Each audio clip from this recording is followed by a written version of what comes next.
Okay, so I'm going to give you another tour of the land, and this is my caravan, and in my adventure spirit I thought I'd don the hat. Just give you a quick glance of what's going on here.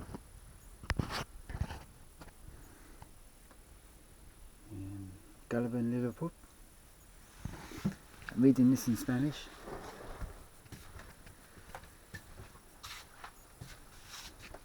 It's all I need at the moment, this caravan. The concertina which I found. Look at that, being thrown away.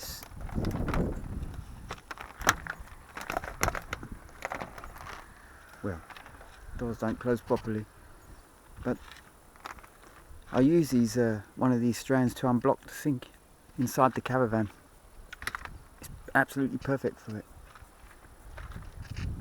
This is my small garden of cacti, and actually look at that, for poppies. Beautiful. I'm hoping they're going to spread. Much more. As you can see, I leave the flower and I cut very, very late so that the seed falls to the ground. I've pruned all of these trees now, but I'm going to take you on a walk around. Basically it's the route I do for all the young trees that I've put into the ground. Here's the foundations. I've made a cob, or more like a compact earth foundation for a house, and this actually was dug out of the driveway because it was flooding, so obviously it had a high content of clay, and the idea is that I'm going to stabilize the base even more. The entrance will be here, which will be wind protected, because generally the wind comes from this direction, which is north. And I want to have an array of inclined windows here to allow for solar passive heating, and then on top of this maybe straw bower, and we'll come to this subject again later. The roof would hopefully be concave so that it collects water in the middle rather than at the edges. And if I can show you this, my fireplace, and here I make my toast, and I make now peppermint lemon tea every morning, or nearly every morning, which is quite delicious.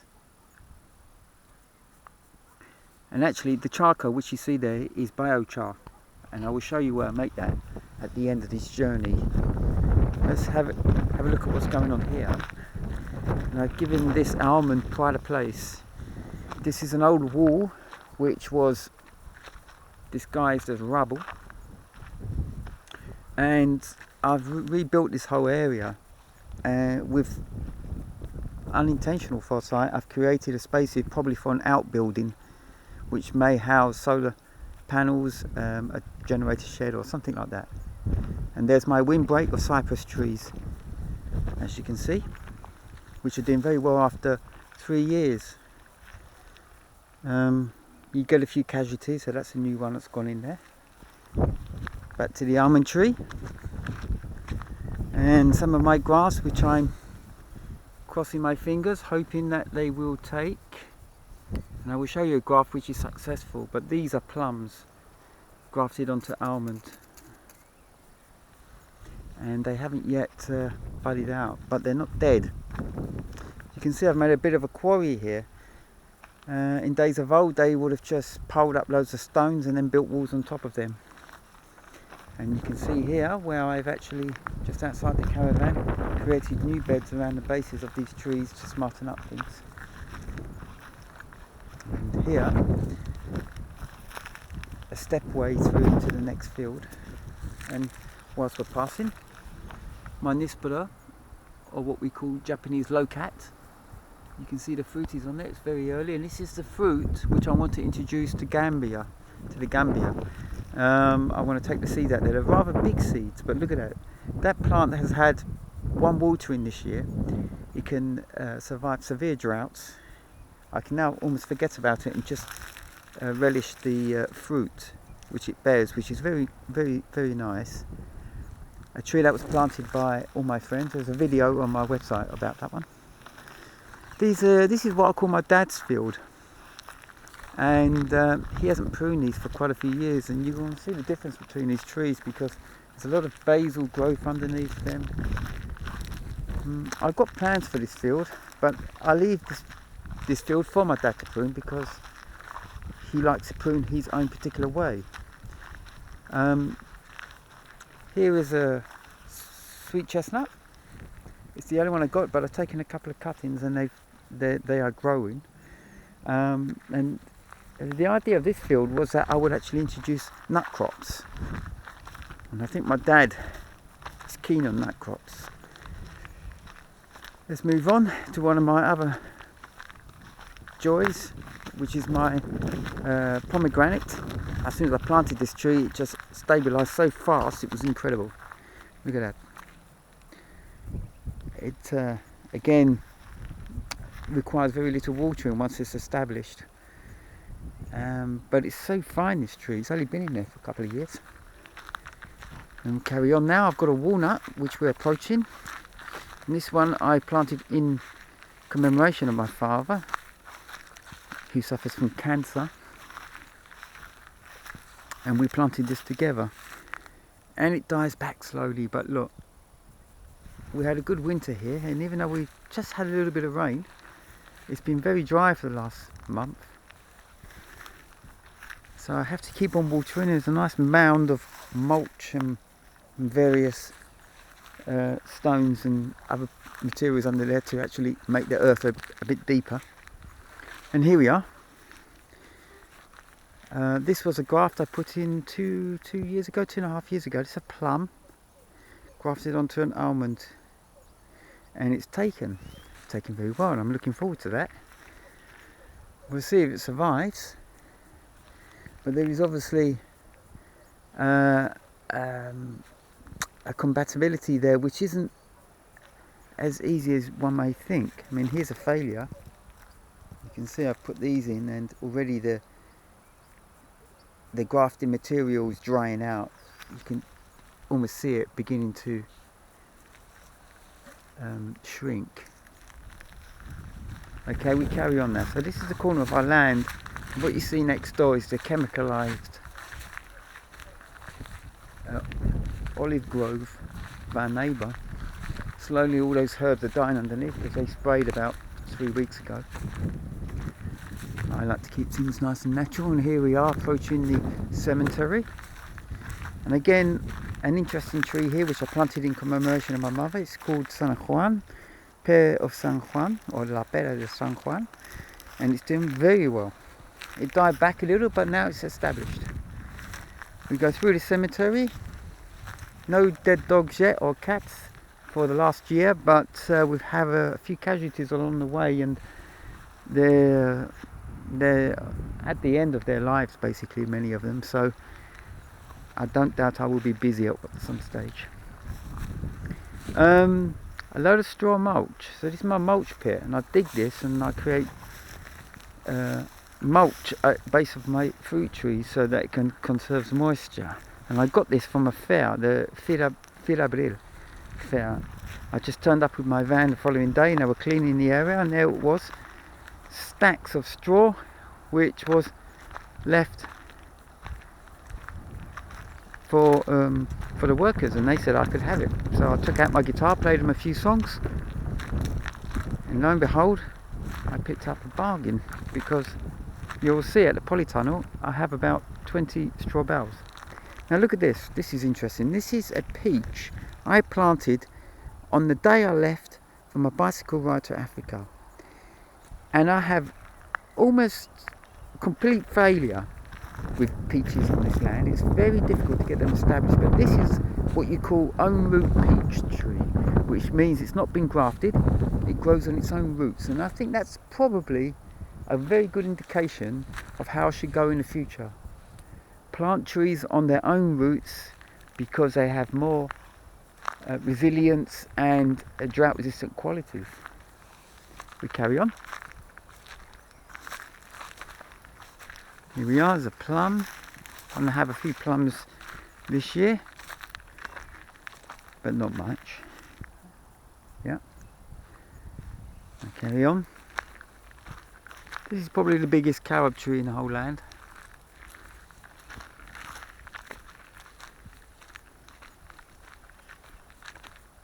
Now, I've been waiting to plant one of these for quite a few years, and here we have it. This is a membria, but this is the large size fruit, you know, the big ones. And now a lot of pears and various other fruits are grafted onto quince. The membria is the quince, by the way. And this is an example of a quince which I took from the root of the pear tree over there. And that's growing quite well. Here is another example of a quince, which is the result of a dead pear tree, but the actual rootstock continued to survive. And as soon as I placed it in a new position here, with my technique of putting sponge into the roots to conserve moisture and coolness, it absolutely thrived. So we'll see what type of quince that's going to produce, whether they are small ones or big ones. This is a para, which is a climbing grape. I planted 4 of these. The 3 in the polytunnel died for lack of watering when I wasn't here, but this one survived, so I can probably take cuttings from that. This area here, which is interesting, triangular, that's my shit pit over there, where you probably can see the plastic bag on a bamboo. That's my toilet paper in there, and I shit in there, and there's probably some good stuff in there. But actually what I want to build here is a platform, a triangular platform that people and volunteers especially can actually just walk in there and have a little bit of privacy, and the grape will be grown all over it. This is what you call a Paraguay.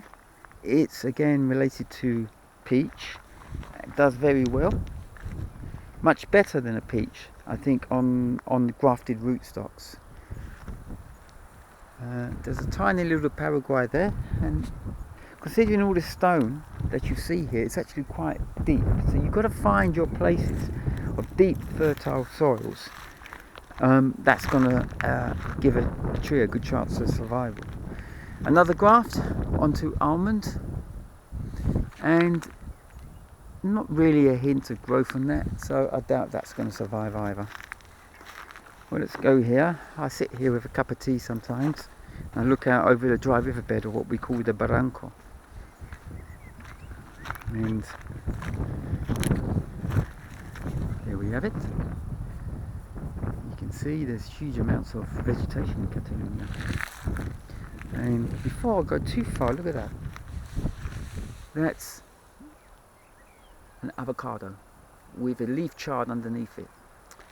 And there were some moringa seeds there from Africa which I planted, which may start to germinate. Likewise, here another avocado.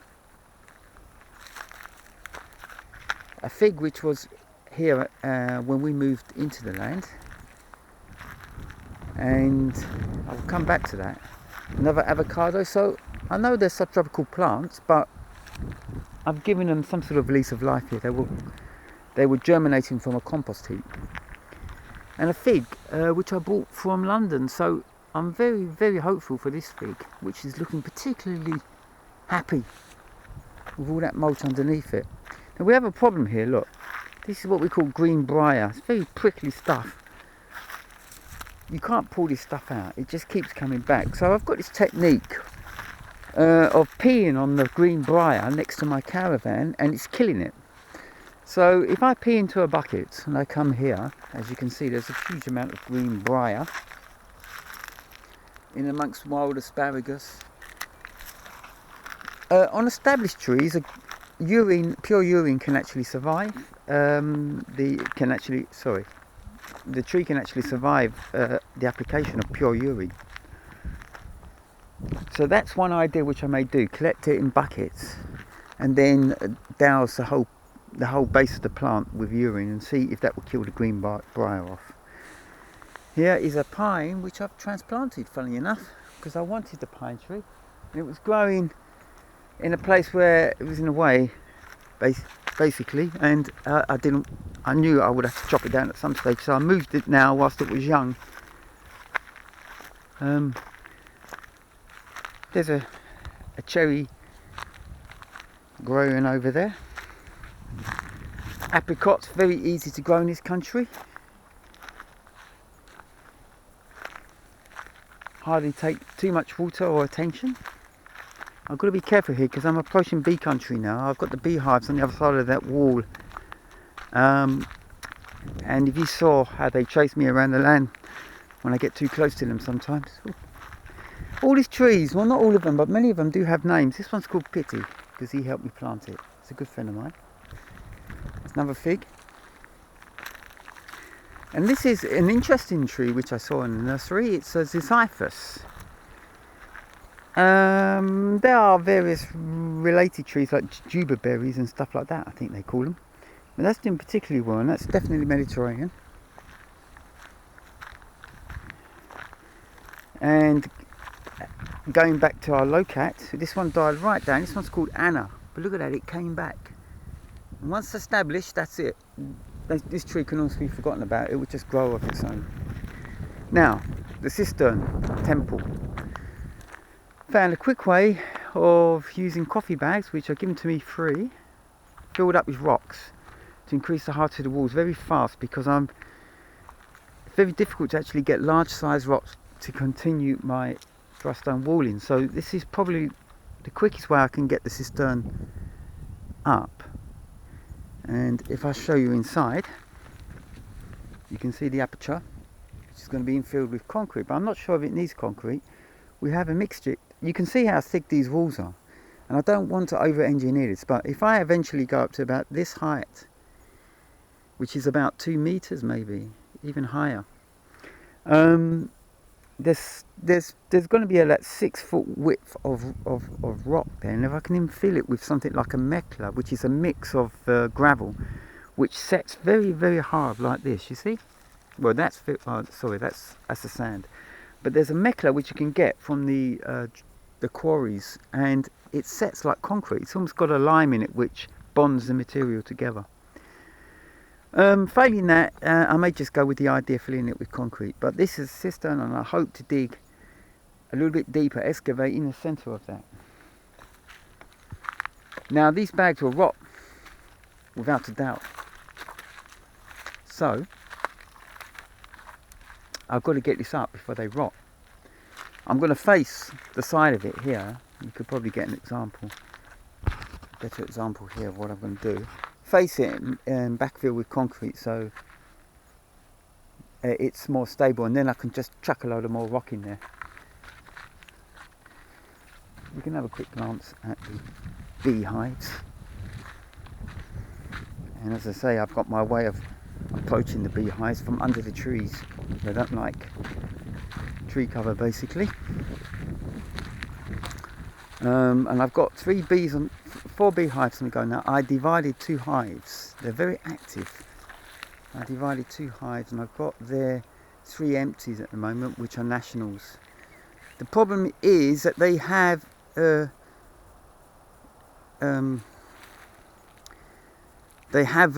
different particular type of beehive here, which they call layons, and the frames of comb are different size, so you can't transfer over to the nationals. I have to introduce basically another queen with a colony, and then divide between my nationals. But I've got 3 beehives active then, another one on another plot of land that we have near El Perillor. So you can see this flower, it's absolutely stunning. My mother wants it cut, but she doesn't understand the natural cycles, the need for seed to set, and the food that it provides for bees. So, the end of my polytunnel. And I've just cleaned this area with a strimmer, because it's a fire hazard. When it's very dry, all this will go brown and it becomes a fire hazard. And this is the straw bales which I picked up at the festival I was talking about earlier, Philabril, where they had all the animals, the horses, the ponies, the ducks and chickens and everything else. And look at that. That's a fire retardant. The idea is that I can prevent this polytunnel from burning down. And it would be a shame if fire did actually reach it. So long as you keep the land tidy, fire generally burns itself out. But you can see that old yurt which I've used at the end there, and that's the wall of the yurt which we painted at an urban green fair in Brixton, I think about 5 years ago. Got a lot of kids inside the yurt. And here we are, spare tank, which more or less falling apart. This is where I make my biochar. And now I've got a compost area with a loading bay. And here is my biochar. As you can see, I dig it out from the bottom when I need it. Have a look inside.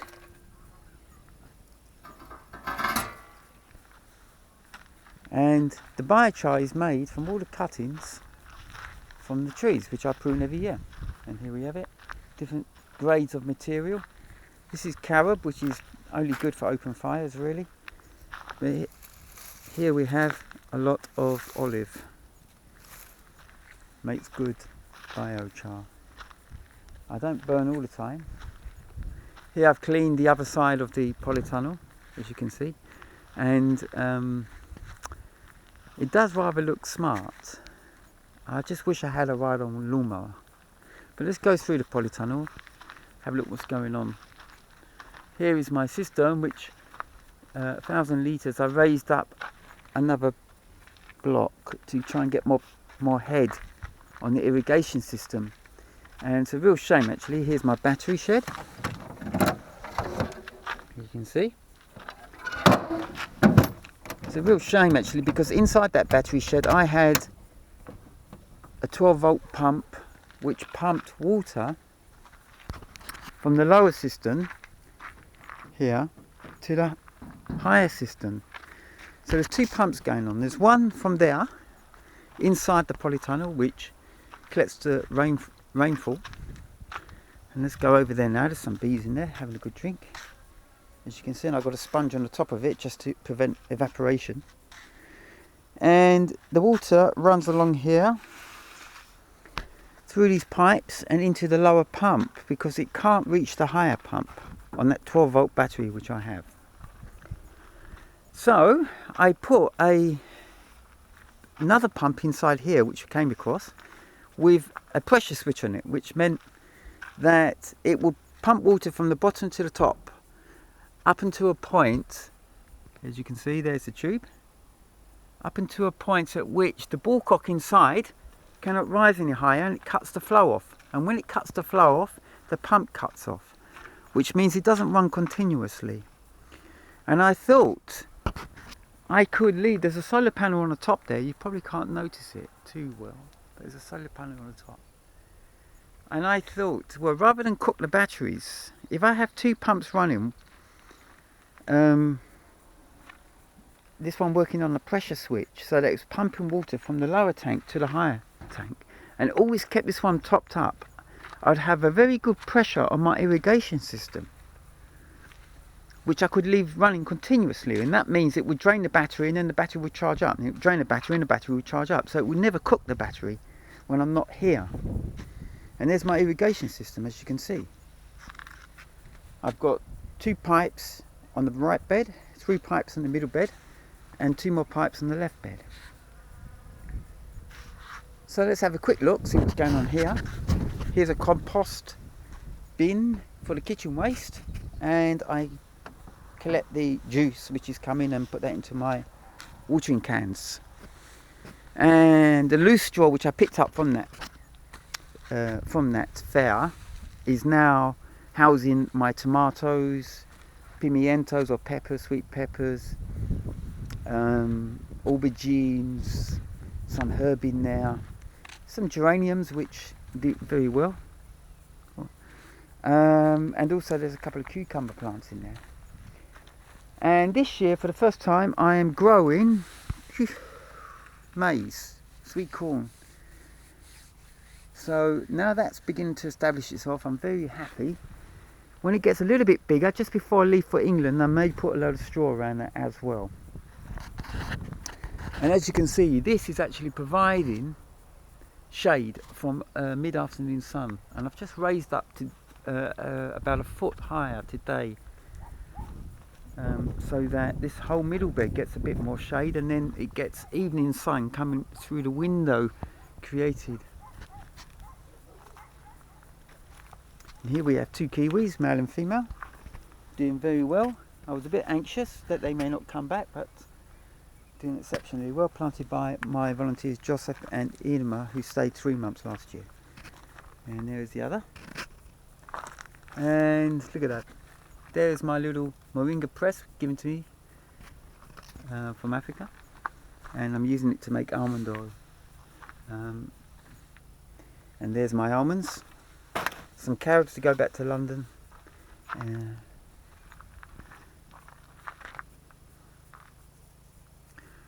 And probably don't have to go through the polytunnel again, but you can see from here I've got cabbages and cauliflowers. And the radishes I'm allowing to set seed of their own. That leaf child also, I have started to eat that. But there are some ideas. I mean, these windows are absolutely stunning, made from kanya, which is reed. It's not really bamboo, it's different species of plant. But look at that. I mean, what a waste just to let them go without something growing on them, you know. And so the idea was I could actually soak them in water and grow potatoes. I mean, that would be an even better fire retardant. Put potatoes inside them, add urine and various other things, and potatoes do very well. I mean, they just got to get them in the dark. And in terms of a fire retardant, I think that could actually work even more. It only singes. If a fire began to spread in this direction, like that, it would come here and would only singe there. It's too compact. That's how it works. Okay, so let's continue. Lots of carob. You see all this wall I've repaired. I've done a lot of work here in dry stone walling. An outside look at the polytunnel. By the way, I mean, that's a kitchen area. We have a few meals in there when we've got volunteers. And pretty much olive. Carobs.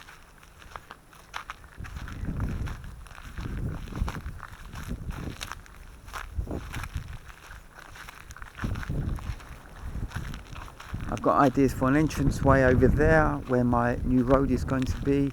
Here you can see another windbreak. And I didn't have any say in the infrastructure of this place. I just merely had to implement one that's